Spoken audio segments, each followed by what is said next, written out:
ரஜினி அவர்களோட பிறந்த நாள். நீங்கள் எப்போதுமே வந்து ரஜினி அவர்களை தாக்கி தான் பேசியிருக்கீங்க. இப்போ அவரோட பிறந்த நாள் எந்த மாதிரியான ஒரு விஷயத்தை நீங்கள் ஷேர் பண்ணணும்னு நினைக்கிறீங்க சார் அவரை பற்றி? அதாவது எம்ஜிஆர், சிவாஜி, கமல், ரஜினி, விஜய், அஜித், இப்படி சினிமா வந்து எப்பவுமே இரட்டையர்களுடைய ஆதிக்கம் தான். கமலஹாசன் படம் டவுன் பூரா ஓடும், கிராமத்தில் ஓடும். தத்துவார்த்த ரீதியா இருக்கும் கமலஹாசன். வறுமை நிறம் சிகப்பு.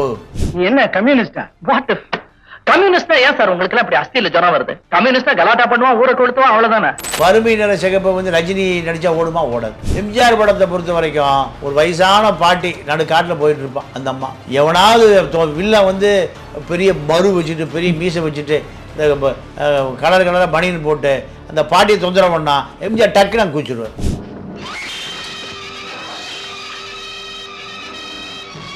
அவனை அடின்னு அடிச்சு துவாம்சு அதான் ரசிகர் இங்கே எம்ஜிஆர் காண தேடுவான். சிவாஜி படம் தங்க பதக்கம், பாரத விலாஸ், தத்துவார்த்த ரீதியான படம் வரும். இன்னும் எம்ஜிஆருடைய காப்பியா பண்ண ஒரு ரஜினி.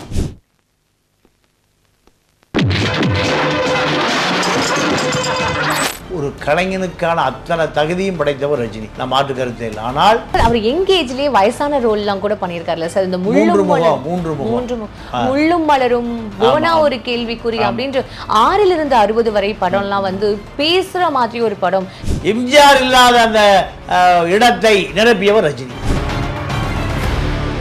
சார் 171வது படம் சார், ஹீரோவாவே பண்ண போறாரு சார். ஹீரோவாவே பண்ண போறாரு 171வது படம். அந்த மாதிரி யார் சார் இப்ப பண்ணி? அதாவது அப்போ அதாவது 75, அது ஒரு 25, இது ஒரு 20, 50 ஆண்டு காலம் ரஜினியுடைய காலம்னே சொல்லலாம். இந்த பாட்டி காலத்துல ரஜினியை யாருக்கும் பிடிக்காது. அது வந்து அப்போ எம்ஜிஆர், சிவாஜி தான். எம்ஜிஆர் தான் திரைப்படத்தை தெருவா கொண்டு போய் சேர்த்தவர். ரஜினி அரசியலுக்கு வராதது நல்லது. எம்ஜிஆர் கடைசி காலத்தில் இப்போ பல படங்கள் ஃபெயிலியர் ஆகிடுச்சு. அதே போல தான் இப்போ ரஜினியை பொறுத்த வரைக்கும் இப்போ அவருடைய படத்தில் நீங்கள் அமிதாப் பச்சன் நடிக்க வைக்க முடியுது இருக்கு. அவருடைய காலகட்டம் 50 வருடம் என்பது ஒரு பெரிய சாதனை தான், பெரிய சாதனை தான். அது நம்ம டினை பண்ண நம்ம குறைச்செல்லாம் மதிப்பிட முடியாது. ஒருவேளை அரசியல் பத்தி பேசாம இருந்தாலோ வராம இன்னும் பெரிய மரியாதை இருந்தது. நடிகனாக இருக்க வரைக்கும் கமலஹாசனுடைய நடிப்புக்கு இணை கமலஹாசன் தான். உலக நாயகன்னா அது ஒட்டுமொத்த உலக நாயகன் தான். ஏன்னா சினிமாவில் சம்பாதிச்சதை எனக்கு ரொம்ப பிடிக்கும். கமலை சினிமாவில் சினிமாலே விட்டுருக்காரு. ரஜினி பொண்டாட்டி போற எல்லாம் பல 1000 கோடியை மல்டி பண்ணிருச்சு அந்த அம்மா. ஒரு பைசா கூட அந்த அம்மா விடாது. ஆனால் ரஜினி அவர்கள் நடித்த படத்தில் உங்களுக்கு பிடிச்ச படம் என்ன சார்? 3 பிடிச்சி. ஸ்ரீதேவி, கமலஹாசன், ரஜினி நடிச்சது. கமலஹாசனுடைய நடிப்பு இயல்பாக இருக்கும், ஸ்ரீதேவியுடைய நடிப்பு இயல்பாக இருக்கும், ரஜினி நடிப்பு இயல்பாக இருக்கும். கடல் அலைகள் அது ஒரு நல்ல பாடம், மறந்து போச்சு. 40-50 வருஷம் ஆகிப்போச்சு. அந்த சீனு இன்னும் எனக்கு நினைவு இருக்கு. அது இயல்பாக அந்த நடிப்பு.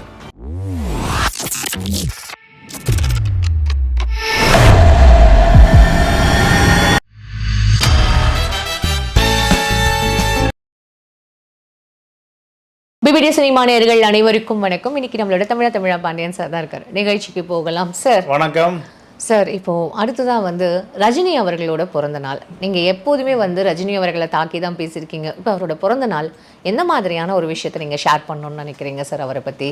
அதாவது எம்ஜிஆர், சிவாஜி, கமல், ரஜினி, விஜய், அஜித், இப்படி சினிமா வந்து எப்பவுமே இரட்டையர்களுடைய ஆதிக்கம் தான். அதை கண்டிப்பாக அக்செப்ட் பண்ணோம்ல சார். ஆமாம். எம்ஜிஆர் வந்து லோ கிளாஸ் மக்களுக்கான தலைவர்.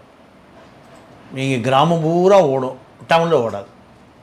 கமலஹாசன் படம் டவுன் பூரா ஓடும், கிராமத்தில் ஓடாது. ஏன்? அது ஒரு தத்துவார்த்த ரீதியாக இருக்கும். கமலஹாசன் வறுமை நிறம் சிகப்பு. ஆமாம். வறுமை நிற சிகப்பை வந்து ரஜினி நடித்தா ஓடுமா? ஓடாது. அது கமர்ஷியலாக வேறு மாதிரி. அப்போ எம்ஜிஆர் படத்தை பொறுத்த வரைக்கும் நீங்கள் ஒரு வயசான பாட்டி நடுக்காட்டில் போயிட்டு இருப்பான். அந்த அம்மா எவனாவது வில்ல வந்து பெரிய மறு வச்சுட்டு பெரிய மீசை வச்சுட்டு இந்த கலர் கலராக பனியன் போட்டு அந்த பாட்டியை தொந்தரவு பண்ணா எம்ஜிஆர் டக்குன்னு நான் கூச்சிடுவார். அவனை அடின்னு அடிச்சு துவாம்சு அதான் ரசிகர் இங்கே எம்ஜிஆர் காண தேடுவான். இப்படி சினிமாவை கட்டி போட்டவர் எம்ஜிஆர். சிவாஜி படம் நீங்கள் தங்க பதக்கம், பாரத விலாஸ் தத்துவார்த்த ரீதியான படம் வரும். இப்போ அதை நீங்கள் இன்னும் எம்ஜிஆருடைய காப்பியாக பண்ணவர் ரஜினி. அதை மறுக்க முடியாது. நீங்கள் உழைக்கிற மக்கள் சினிமா தேட்டரில் போனால் ரசிக்கத்தான் போகிறான்னு தவிர அழுக போகல. உண்மையா சார், ஒரு 3 மணி நேரம் அப்படியே தன்னை மறந்து ரசிப்பான்.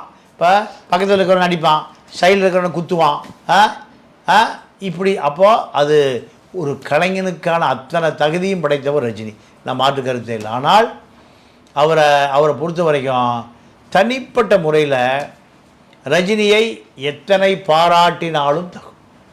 அரசியலை தவிர்த்துட்டு பார்த்தான், அரசியலை ஒதுக்கிட்டு. ஏன்னா ஒரு காலத்தில்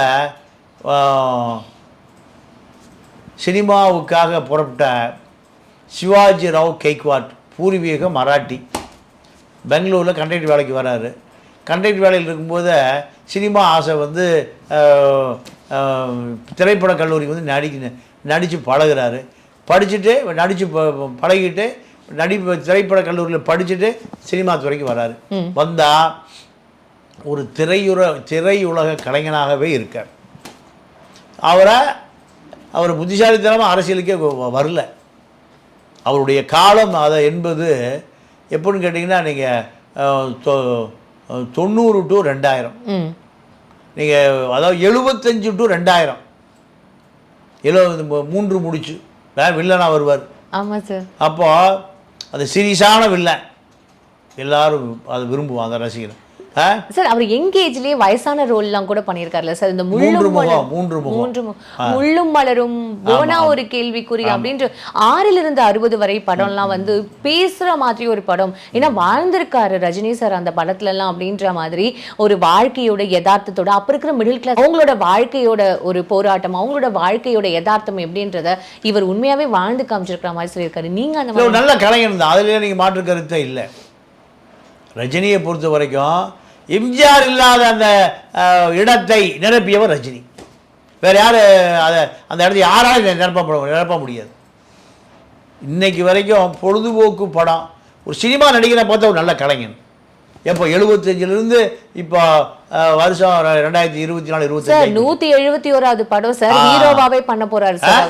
ஹீரோவாவே பண்ண போறாரு. 171வது படம். அந்த மாதிரி யார் சார் இப்ப பண்ணி? அதாவது அப்போ மக்களை நீங்கள் கலைக்கூத்தாடிகள்னு சொல்லுவான். நீங்கள் கிராமத்தில் எல்லாம் உழைச்சி களைச்சிட்டு வந்தான்னா தெருக்கூத்து நடக்கும். இப்போ தெருக்கூத்து சினிமாவாக மாறிப்போச்சு.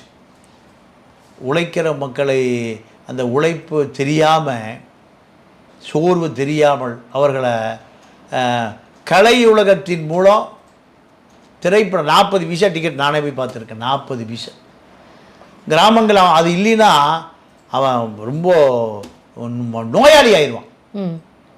அது அந்த காலகட்டம், அதாவது 75, அது ஒரு 25, இது ஒரு 20, 50 ஆண்டு காலம் ரஜினியுடைய காலம்னே சொல்லலாம். ஒரு 5 தலைமுறை அவர் பார்த்துருப்பாருங்களா சார்? 5 தலைமுறை வராது, ஒரு 2 தலைமுறை. எப்படி சார் சொல்றீங்க? 50 வருஷம் தான்மா. ஒரு தலைமுறை 50 வருஷம் தான். 2 தலைமுறை நீங்கள் 25, 50 வருஷம். நீங்கள் ஒரு ஜெனரேஷன் முடிஞ்சு போச்சு. ரஜினி ரசிகர் ஒரு 3 தலைமுறையாவது அவர் இல்லை அது ஒரு 2 தலைமுறை தான். 2 தலைமுறை தான். அதாவது எங்க பாட்டி, எங்க அப்பா, இப்ப நான் இதுவே 3 தலைமுறை ஆயிடாதா சார்? இல்லை, பாட்டி காலத்தில் ரஜினியை யாருக்கும் பிடிக்காது. அது வந்து அப்போ எம்ஜிஆர் சிவாஜி தான். எம்ஜிஆர் சிவாஜி தான்.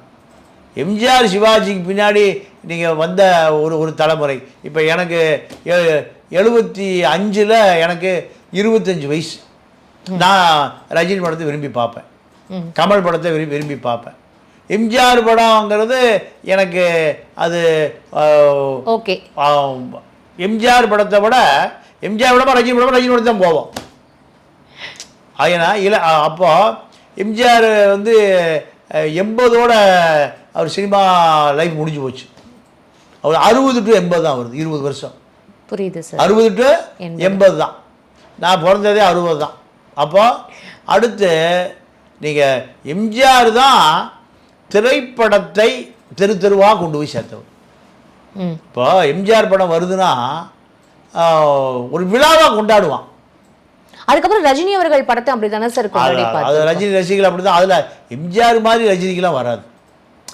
ஒரு 50% ரஜினிக்கு நீங்கள் ரஜினி அரசியலுக்கு வராதது நல்லது.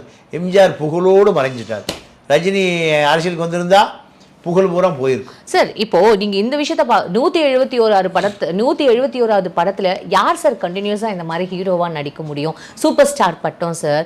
அது மட்டும் இல்லாம இப்போ பாத்தீங்கன்னு வச்சுக்கோங்களேன், இப்போ தமிழ்நாட்டுல மட்டும் இல்லாம இன்டர்நேஷனல் லெவல்ல அவருக்கு எவ்வளவு ஃபேன்ஸ் இருக்காங்க. இன்னுமே அவரை ரசிக்கிறக்கூடிய அந்த பிற மொழி இல்ல பிற நாட்டவர்களும் இருக்காங்க அப்படின்னு சொல்லும்போது அதெல்லாம் கண்டிப்பா மிகையாகாதுல்ல சார். அதெல்லாம் நம்ம அக்செப்ட் பண்ணிக்கணும்ல சார் அவரை பத்தி. அவர் ஒரு திரைப்பட நடிகர் தான், அதில் எல்லாம் மாற்று கருத்து இல்லை. அந்த திரைப்பட நடிகர் எம்ஜிஆருடைய இடத்தை தக்க வச்சார். எம்ஜிஆர் இடத்தை இன்றைக்கு வரைக்கும் அவரால் நிரப்ப முடிந்தது. இப்போ அடுத்த ஜெனரேஷன் பூரா விஜய்கிட்ட போயிட்டுருக்கான், அவ்வளோதான். இப்போ இவர் எம்ஜிஆர் கடைசி காலத்தில் இப்போ பல படங்கள் ஃபெயிலியர் ஆகிப்போச்சு.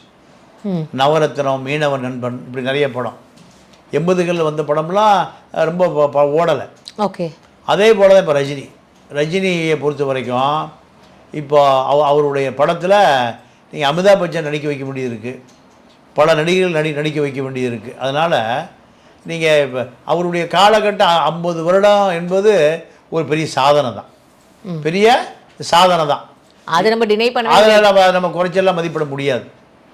ஆனாலும் அவருடைய அரசியல் தான் அவரை ஒருவேளை அரசியல் பத்தி பேசாம இருந்தாலோ வராம இன்னும் பெரிய மரியாதை இருந்திருக்கு. இன்னும் ஒரு பெரிய என்டிஆரை போல, கன்னடத்து ராஜகுமாரை போல. ஆனா அவருக்கு ஃபோர்ஸ் இருந்திருக்குமா இல்ல சார்? அவருக்கு பிரஷர் ஜாஸ்தி இருந்திருக்கும் இல்ல சார்? இல்லம்மா, அதாவது திரைப்பட நடிகனா இருந்தா எந்த பிரஷரும் வராது சார். அவர் பேச சொல்லி எப்படி சார் பிரஷர் இல்லாம? இல்ல அப்போ பலவீனமான நடிகர் ஆயிட்டார். ராகவேந்திரா திருமண மண்டபத்தை ஒருத்தர் ஏமாற்றி விற்கிறான், அவருக்கு வேற ஒருத்தர் இடத்த அவர் விற்கிறான். அப்போ அதை மீட்டெடுக்கிறது திமுக போய் சரண்டர் ஆகிறார். திமுக தான் அந்த இடத்த மீட்டு கொடுக்குது, ராகவேந்திர திருமண மண்டபத்தை. அப்போ மீட்டு கொடுக்கும்போது திமுகவுக்கு அடிமையாகணும், ஜெயலலிதாவை எதுக்கணும். இது கலைஞனுக்கு தேவையில்லை. கலைஞனாகவே இருக்கணும். கலைஞர் நீங்கள் பெரும் முதலாளியாக ஆகக்கூடாது, அரசியல்வாதியாக மாறக்கூடாது. மாறினீங்கன்னா உங்களை நீங்கள் இழந்துடுவீங்க. பல கல்லடி சொல்லடி எல்லாம் வரத்தானே செய்யும். இப்போ கமலஹாசன் கதை என்ன? நடிகனாக இருக்க வரைக்கும் கமலஹாசனுடைய நடிப்புக்கு இணை கமலஹாசன் தான். உலக நாயகன்னா அது ஒட்டுமொத்த உலக நாயகன் தான். ஏன்னா சினிமாவில் சம்பாதிச்சதை எனக்கு ரொம்ப பிடிக்கும். கமலை சினிமாவிலே விட்டுருக்காரு. ரஜினி பொண்டாட்டி போகிற எல்லாம் பல ஆயிரம் கோடியை மல்டி பண்ணிருச்சு அந்த அம்மா. ஒரு பைசா கூட அந்த அம்மா விடாது. ஆனால் கமலஹாசனை பொறுத்த வரைக்கும் சினிமாவில் சினிமாவிலேயே அழிச்சிருக்காரு, பல சாதனைகளை செஞ்சுருக்காரு. ஆனால் நீங்கள் அவரை பொறுத்த வரைக்கும் ஜனரஞ்சகமாக வர முடியல. சார், கடைசியாக ஒரு கேள்வி. ரஜினி அவர்கள் நடித்த படத்தில் உங்களுக்கு பிடிச்ச படம் என்ன சார்? நான் இப்போ பொதுவாகவே சினிமா, அதாவது வரலாற்று சிறப்புமிக்க படங்களை தான் பார்க்குறது. நான் ஆரம்பத்தில் பார்த்த படம் 3 முடிச்சு. ஸ்ரீதேவி, கமலஹாசன், ரஜினி நடித்தது 76-7 வாக்கில் வந்த படம். Okay sir. அப்போது இயல்பாக இருக்கும். கமலஹாசனுடைய நடிப்பு இயல்பாக இருக்கும், ஸ்ரீதேவியுடைய நடிப்பு இயல்பாக இருக்கும், ரஜினி நடிப்பு இயல்பாக இருக்கும். அவர் வில்லனா பண்ணியிருந்தாருல்ல? அதான் வில்லன் தான் அந்த படத்தில். எனக்கு அந்த கமலஹாசன் அந்த போட்டிங் போவாங்க, ஸ்ரீதேவி, ரஜினி, கமலஹாசன். இவன் போட்டு ஓட்டும்போது இவர் ஸ்ரீதேவியை லவ் பண்ணுவார் வில்லன், கமலஹாசனை லவ் பண்ணுவார். அப்போ தவறி விழுந்துருவார். தவறி விழுந்த உடனே காப்பாற்று அந்த மாதிரி கத்தும் ஸ்ரீதேவி. இவர் போட்டு ஓட்டுவார். எனக்கு அந்த ஒரு பாட்டு பாடிட்டு கடல் அலைகள், அது ஒரு நல்ல பாட்டு, மறந்து போச்சு, 40-45 வருஷம் ஆகிப்போச்சு. அந்த சீனு இன்னும் எனக்கு நினைவில் இருக்கு. அது இயல்பாக அந்த நடிப்பு, அந்த அந்த ரஜினிக்கே உரித்தான ஒரு நடிப்பு சார். அது உண்மையாகவே ஸோ ஸ்வீட் சார். ஸோ கண்டிப்பாக இப்போ வரைக்குமே நீங்கள் ரஜினி அவர்கள் மேலே ஏதாவது ஒரு பெருசாக விமர்சனம் இருந்தாலும் அவரை பற்றி ரொம்ப அழகான ஒரு விஷயங்கள் எங்களுக்கு ஷேர் பண்ணியிருக்கீங்க. உங்களோட பொன்னான நேரத்துக்கு ரொம்ப நன்றி. நன்றி, வணக்கம்.